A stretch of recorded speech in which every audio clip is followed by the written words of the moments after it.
I wanted my daughter. I didn't want no kids. I wanted my daughter so bad. I just wanted her. I just wanted her. Like, I wasn't afraid of anything. I didn't feel like I was going to miss anything. If it made all the sense in the logical world for me. Like, have this child. This is what you need to do. No question. And that's what it was.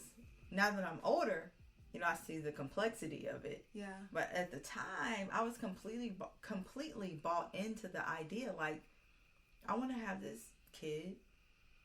We're going to be fresh. Yeah. We're going to be in the plaza. Yeah. On the south side of Chicago with some baby blue goose down jackets on. I promise you, goose down. Girl. With some baby blue, like, and white patent leather Jordans. That's who we were going to be. And it was nothing about that intimidated me. I'm like, yes, this is the vision. This is what I want. This is the right way to be. Yeah. And it scared people because it's dumb now. Like, I look back on it. But at the time, for me, it was, like, so real. And it was so, like, duh.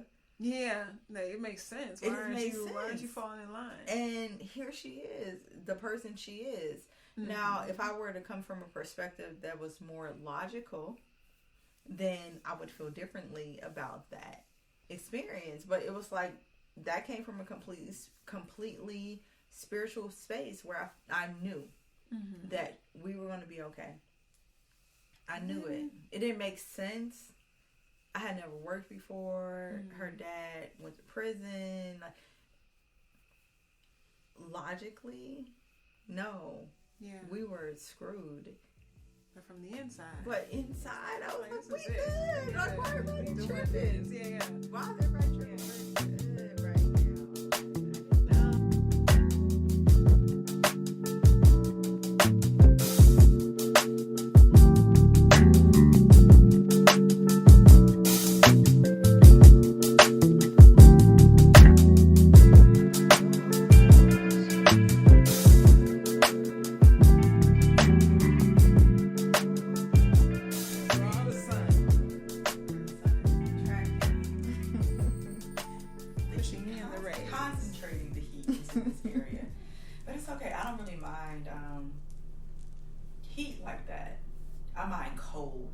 Really? Which is bizarre, considering I was in from Chicago.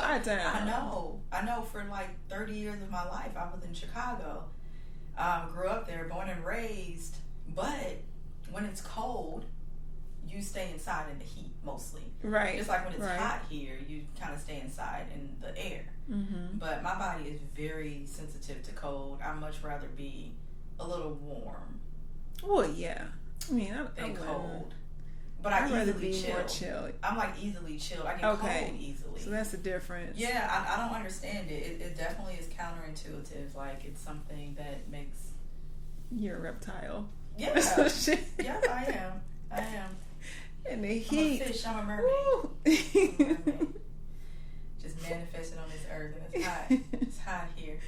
I don't like it here. So take me back to the ocean, to the sea. To Triton. To Triton.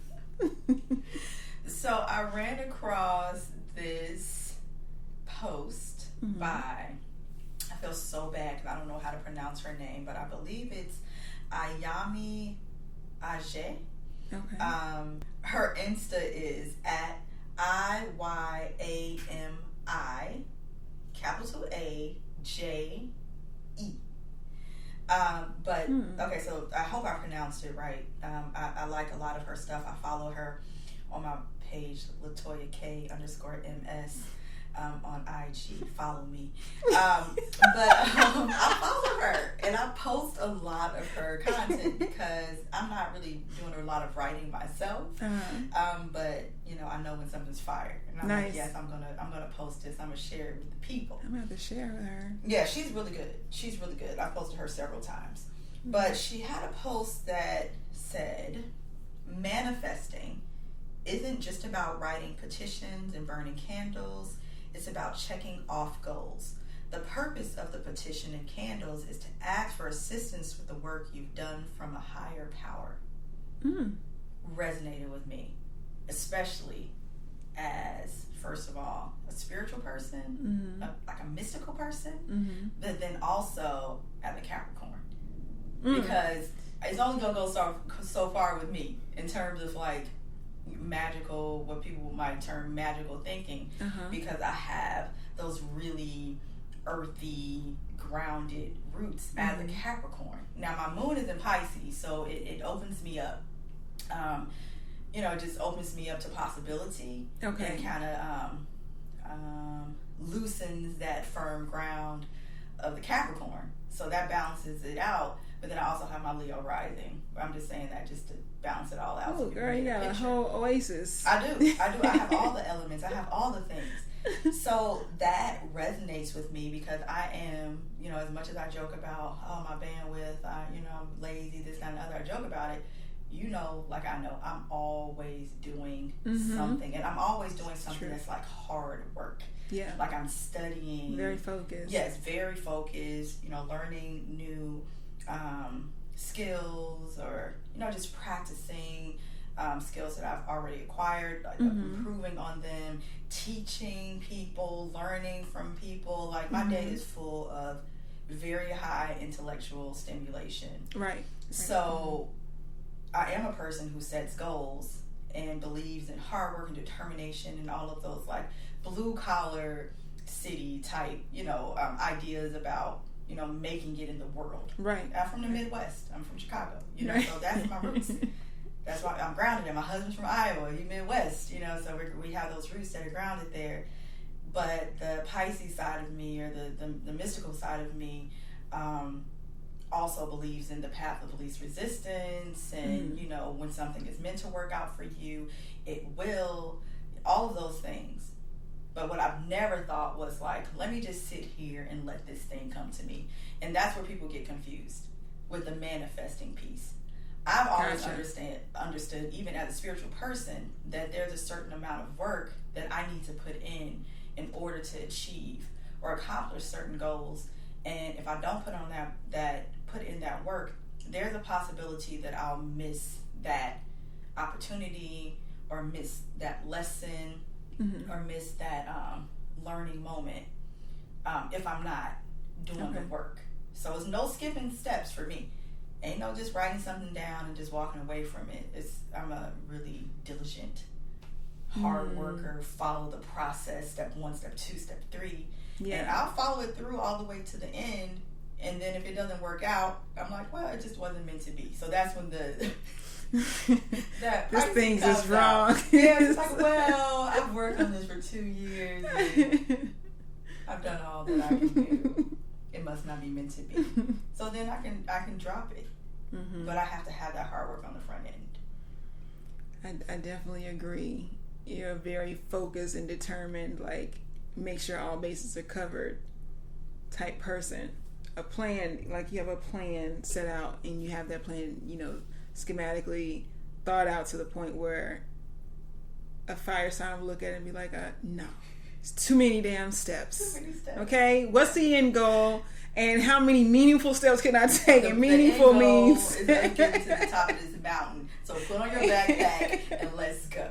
That's me. I be like, okay, when is the billy goat coming up? Because it may take us up this mountain quicker than these damn steps. Not the billy We'll goat. create some shit and be like, I know a unicorn's coming on this damn mountain to rescue us. For the unicorn. I'm like, girl, come on, let's go. So when I see memes like that, I always share them because we're in an age where spirituality is trendy. Yes. It's like a popular, cute thing. Right. Everybody got a crystal. Yeah, they got a crystal. I don't know what they it got means. their sage bundles. Incense. They got the things. They got all the things they have. That they've just recently learned about. It just is what it is. Everybody's not exposed to that. Right. But I've been doing this, since I was a kid, before it was cool. So to see it come into popularity like this, it's like, oh, that's interesting. That's cute. It's cute. and I'm happy that we're taking a shift in that direction. However, what I see a lot of individuals doing who are like new to spirituality is just engaging in this magical thinking when they're not understanding or not fully appreciating the hard work that it takes to make anything happen in your life. Right. And even the discomfort. Because just because it's meant for you doesn't mean that you're going to get there and it's not going to be uncomfortable right. for you. Right. But you have to be able to distinguish between being in distress, which is a bad stress, or eustress. Eustress is EUSTRESS. Eustress is good stress. So it's like, man, this is challenging for me, but I love it. Like, oh, I'm trying to edit this podcast. This is so annoying. Oh my gosh, you know, it's exhausting, but I'm in it. You know, that process, like, right. You know, but distress is, you know, just toxic type of stress. Mm-hmm. I think that individuals who are like newer to spirituality, or even disconnection with themselves emotionally and like psychologically, who are kind of tuning in to kind of listen to their bodies, are kind of missing the mark in the sense that there's this feeling or this idea that things are supposed to be easy, or it's supposed to feel good, or you're not supposed to be nervous when you do it, or you're not supposed to not want to do it one day, but keep on doing it. Like, even in relationships, like, you're not supposed to go through anything. Right. When this happens, and this must mean that this is just not the person. So it seems to kind of be a scapegoat. That lack of understanding is like creating a scapegoat. Yeah. For people. I think people have really used some of this new knowledge, and without, like you said, without even having done the research or really knowing their full power, but behind spirituality, they do use it as a weapon, and not so much to harm anyone mm-hmm. or mislead anyone, but as a way to like weaponize their truth. And like they want to go against that so bad because, again, that sense of wanting to just belong. If it's trending, some people are just going to jump on that bandwagon, whether it makes sense for them or not. So having a meme or a new term, or this like toxicity, that's been going trending crazy now. Oh yeah. And so being able to jump on that hashtag bandwagon and feel accepted into enablers and people who believe that same stuff, like they have no power to deal with themselves. Or on the flip side, they're all powerful, and so all they have to do is just think this thought, and that's it. Right. I've thought of it. This is what I want. The universe will deliver it to me. Period. And I believe in that to an extent, but there's some missing pieces. You know, there's some work that needs to be put in. Right. Even in terms of being able to recognize different type of behaviors, like you said, toxic. That word has been going around like crazy.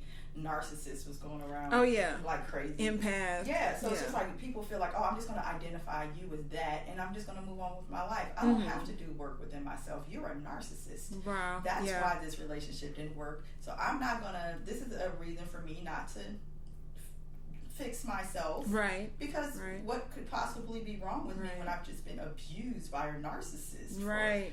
Without even thinking to themselves, what within me attracted this type of energy to me. Taking your power back. Like what about, like, how did I contribute to that dynamic? How did I allow myself to be in that type of position? And it's not like a you blaming yourself. Yeah, you don't abuse yourself, but it's full acceptance. Yes, you have you're accountable for your actions and who you are, and that's what empowers you.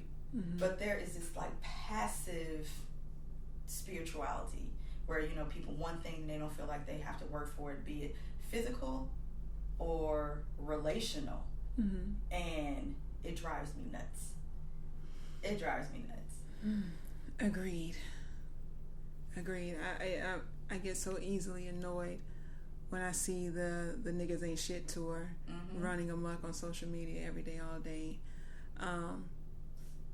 Everybody wants to like romanticize it is what it is in that cancel culture. Yes, like it's so easily to assume that because society says I'm this or I'm on this pedestal or whatever the case may be, then everybody else below me is wrong. Like everybody's wrong. That's it. And my spirit said I'm right. Right. Or this chart that I got from Walmart, or this website that I went on is telling me this is who I am. And so, yeah, people tend to run to that because, again, they want to belong to something that says they are greater than or accepted. And it's just, it's sad. And they want easy. Well, yeah. Easy. Like, just, just